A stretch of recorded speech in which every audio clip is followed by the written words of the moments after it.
Železničná zastávka Žilina-Zárečie je jednou zo staníc, ktoré vznikli pri novopostavenej železničnej trati, ktorá spája Žilinu s údolím Rajčianky. Najprv mala podobu malej železničnej stavby. Pozostávala z jednej izby, v ktorej železničiari bývali a zároveň sa v nej predávali lístky. Nová budova, v ktorej dnes sídli Kultúrne centrum Stanica, je z roku 1945. Je prízemným objektom s rozlohou vyše 300 m2, čiastočne podpivničená a s veľkým podkrovím. V lete 2003 iniciovalo občianske združenie Trudsférik rekonštrukciu budovy. V septembri toho istého roku sa uskutočnil medzinárodný otvárací projekt Cesta do stanice, ktorý odštartoval organizovanie množstva aktivít v tomto priestore a jeho okolí.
Castro's been touring for the last almost 2 weeks, and this is our first time in Slovakia, and this is our first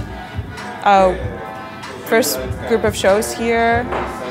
And everyone's been really nice and warm and friendly, and yeah, we're just really excited to be in Eastern Europe, and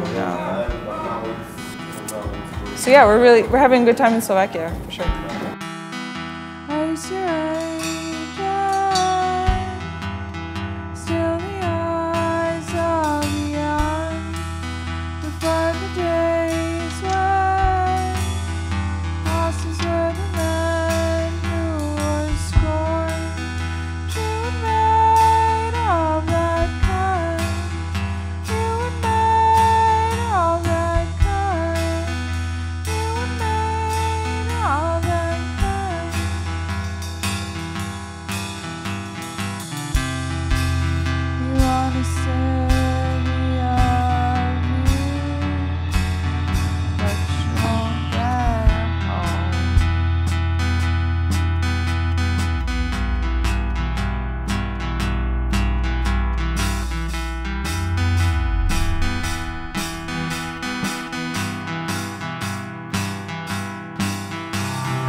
O stanici sa dá veľa a dlho hovoriť, lebo robíme strašne veľa vecí, čo je pozitívne, ale často je to aj náročné.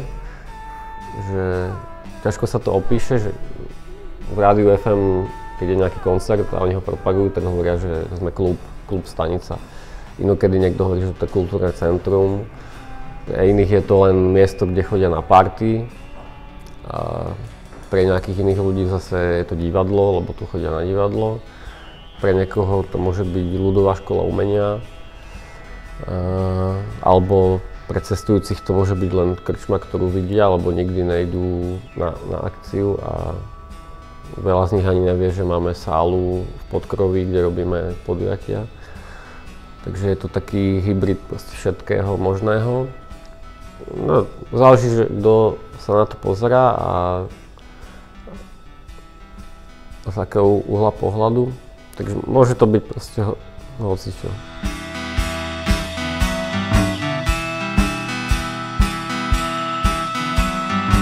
Stanica vlastne vznikla ešte skôr, lebo už 5 rokov predtým, ako sme prišli na stanicu, tak sme už vlastne založili občianske združenie Truthspheric. A bolo to také ako keby na lúke, že začali sme úplne bez priestorov a ešte iba s takými plánmi, až postupne vlastne z toho vysvetlo, že by sme chceli mať niekedy nejaký stabilný priestor a fungovať tam. Potom sme mali prvý priestor prenajatý v centre mesta, kde sme začali už s takou pravidelnou aktivitou. Boli tam výtvarné dielne a postupne sme tam sťahovali viac a viac aktivít a organizovali sme tam koncerty a divadla. A tých vecí bolo už pomaly tak veľa, že vlastne bolo nevyhnutnosťou nájsť strechu nad hlavou, takú trvalejšiu. No a to, že sme na stanici, tak to je vyslovene náhoda, lebo hľadali sme akýkoľvek voľný priestor v meste, ktorý by bol zadarmo, ako v úvodzovkách.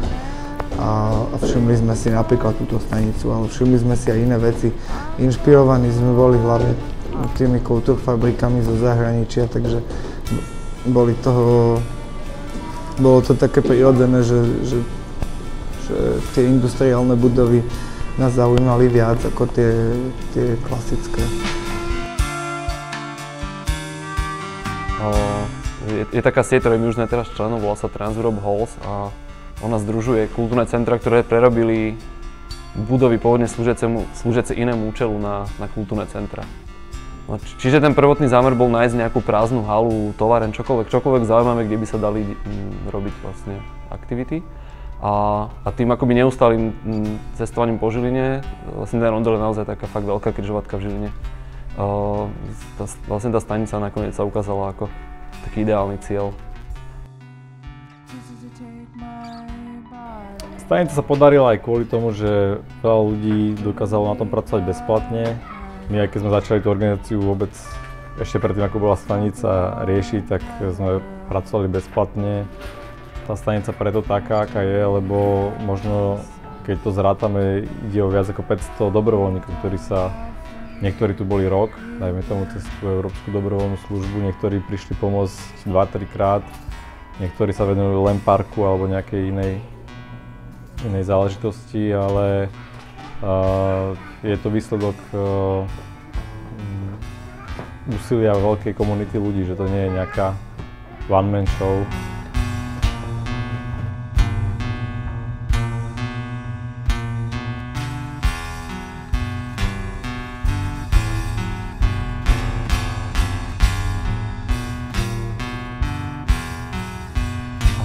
Zo začiatku to bolo, aspoň pre mňa, ja som mal taký dojem, že pre tých ľudí to musí určite, že UFO, však aj pre nás to bolo vlastne UFO, že tu niečo také v Žiline pristalo, v meste, kde dovtedy pôsobili iba klasické inštitúcie typu Mestské divadlo alebo Dom umenia Fatra, čiže vlastne vážna hudba. A zrazu sa tu ocitlo niečo akoby z iného vesmíru. Ale za tých 10 rokov sa už asi podarilo akoby v tých ľuďoch vybudovať ten pocit dôvery, že netreba sa báť vecí, ktorých možno viem menej, alebo o ktorých som v živote nepočúval, ale jednoducho urobiť ten krok dovnútra a snažiť sa vlastne si k tomu nájsť cestu. No a keby som mal stanicu vlastne opísať, čo je stanica dnes, tak je to, že bez nejakého možno preháňania je to akoby etablovaná inštitúcia v Žiline, ktorá má vybudovanú sieť kontaktov v rámci Slovenska a v rámci celej Európy. Myslím si, že patríme k relevantným kultúrnym centram tohto typu na Slovensku. A momentálne produkujeme viac ako 200 podujatí ročne od súčasného tanca, divadla, koncertov, workshopov, prednášok, výstav, ateliérov pre decká, pre mladých, zásahov do okolitého priestoru, podujatí mimo stanice. V číslach je to asi 20 000 návštevníkov, každý rok to rastie, to má zaklopať. A aby toho teda nebolo málo, tak sme si k tomu momentálne pribrali ešte novú synagógu. No a čo sa týka akoby za tých 10 rokov, čo sa tu podarilo, je teda jednak zrekonštruovať tú pôvodnú budovu stanice, postaviť sálu S2 z pivných bedničiek a balíkov slamy. Momentálne v príprave tretia budova galérie priestoru pre workshopy S3. A je hotový vlastne vonkajší areál, ktorý, ja mám taký dojem, že je akoby možno aj najobľúbenejším miestom veľa ľudí, ktorí sem chodia. Že možno akoby tá kaviareň spolu s tým vonkajším areálom majú väčšiu návštevnosť ako podujatia stanice. Častokrát.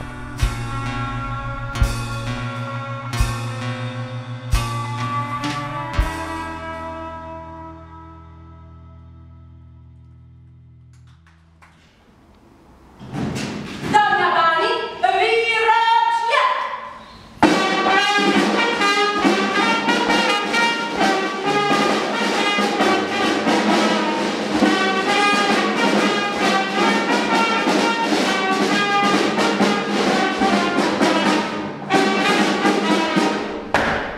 Tak stanica dospela k tomu, že je to veľmi živé miesto. To bol vlastne aj taký zámer, že nielen robiť tú kultúru, ale aj oživiť tú schatavnú architektúru a zmeniť to, dať tomu nejaký nový význam a sme radi, že to má aj ten pôvodný význam, že to stále funguje ako stanica a chodia tu tie vlaky a cestujúci, tak to vytvára veľmi jedinečnú atmosféru. A dneska je to o tom, že človek si môže pozrieť množstvo koncertov, divadiel, prezentácií, diskusí, môže sa zúčastniť workshopov, chodia tu rodiny s deťmi na tvorivé dielne. Tých aktivít je do roka možno aj 200.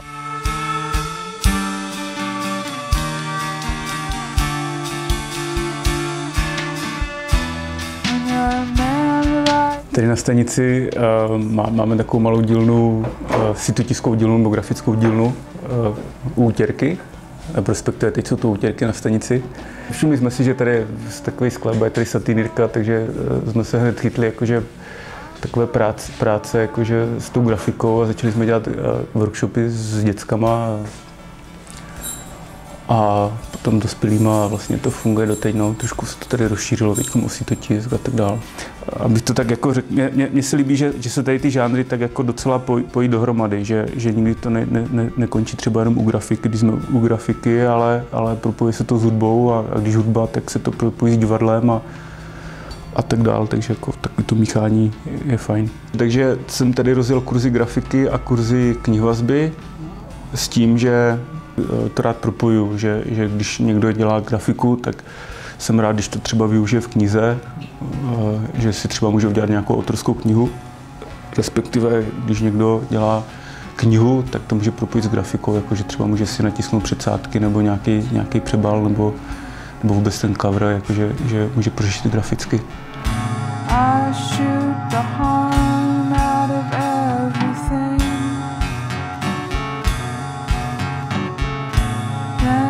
Jako stanicu vnímám trošku jako takovej, pro mě jako trošku jako dokonalý stát, i když jako potýká se tak jako s různýma problémama tak, ale pro mě je to jakože místo, které je kosmopolitní a je to pro mě fakt ideál, no. Je to pro mě jako místo, kde se může tvořit jakože nějak svobodně, nebo já se tady cítím svobodně.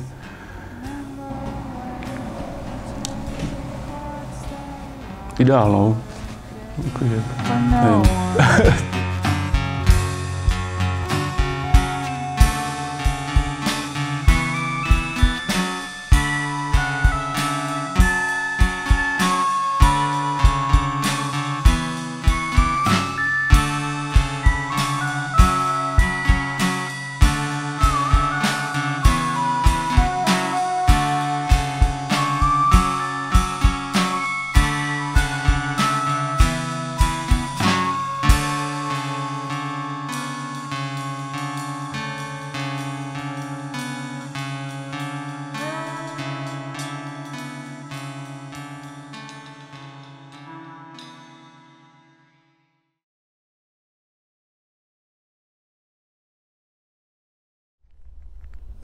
Stanica je niečo, akože pokus o definíciu, ktorý ako do nekonečna hľadáme.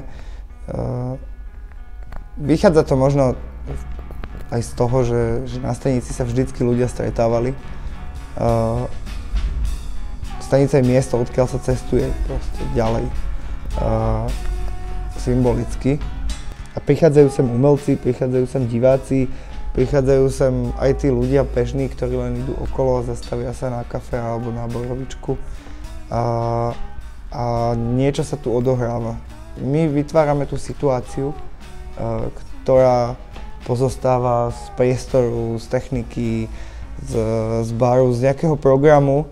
A už je na tých ľuďoch, že čo si z toho odnesú, ale k nejakej interakcii tu dochádza.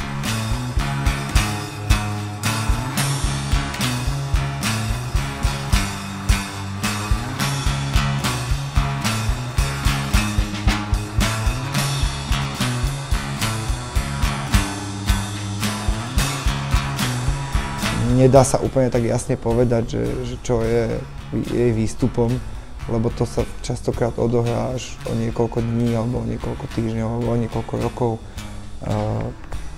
neskôr. To, čo si odtiaľto niekto odniesol, sa mu nevyplatí hneď. Samozrejme, môže sa hneď v ten večer zabaviť a môže si uvedomovať, že sa niečo dozvedel, ale použije to oveľa neskôr. Čiže ten priamy zisk nie je úplne taký identifikovateľný.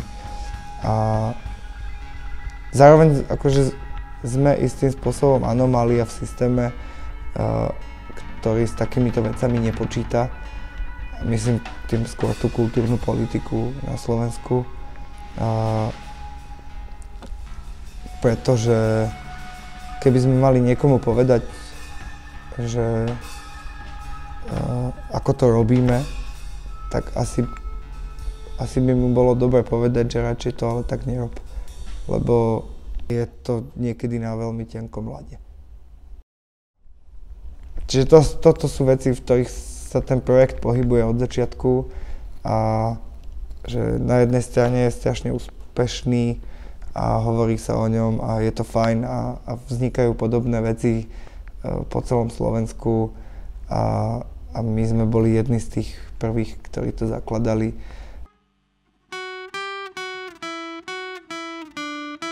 A páči sa mi, že tu chodí veľa veľmi odlišných skupín ľudí, že je to taký myšmaš. To je podľa mňa dôležité a veľmi zaujímavé.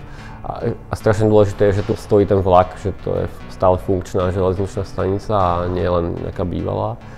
Takže sa tu križujú rôzne skupiny ľudí a je to živé každý deň.